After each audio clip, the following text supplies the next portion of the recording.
大家好，歡迎收睇粵紫微。今集我哋要講嘅係介紹12個宮位，我哋初步嘅去介紹一下。首先，我哋第一個要講嘅係命宮。命宮顧名思義咧，就係代表你自己啦。咁喺命宮入邊可以睇到嘅咧，係包括你嘅個性啦，你自己嘅一啲諗法。如果你話要睇晒你嘅個性，所有嘅個性，你唔只要睇命宮嘅，仲要睇財帛宮，仲要睇遷移宮，配合埋一齊嚟睇咧，先可以睇到你總括嘅個性。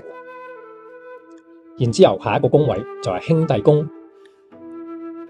兄弟宮咧係可以睇你嘅媽咪同埋你第一個嘅兄弟男嘅第一個。之後夫妻宮咧，顧名思義咧就代表你嘅另外一半啦。咁可以係你嘅妻子，可以係你嘅丈夫，亦都可以係你嘅男女朋友。子女宮顧名思義就係代表你嘅小朋友啦。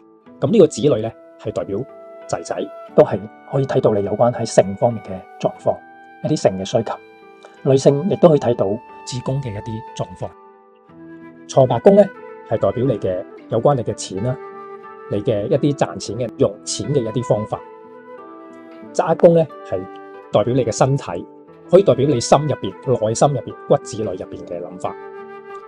遷移宮就代表外在，人哋睇到你外在嘅一面，亦都係代表你出外咧嘅時候嘅人生嘅一啲際遇，代表你經營嘅一啲網店、網絡生意，或者經營嘅一啲網絡平台。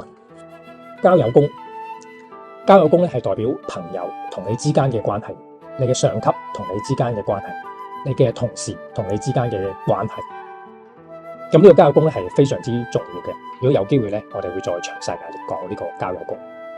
另外，官祿宮啦，可以睇到你嘅工作啦，亦都可以睇到你一啲嘅做法，你嘅一啲行事嘅一啲做法。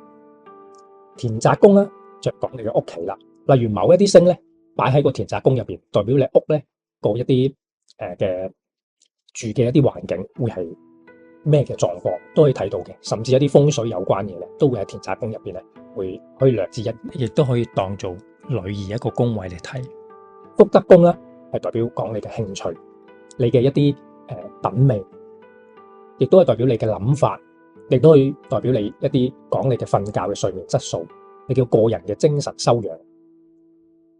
父母宮咧就代表你爸爸啦，咁亦都係代表你第一個女性嘅姊妹。暫時講到呢度先，下次見，拜拜。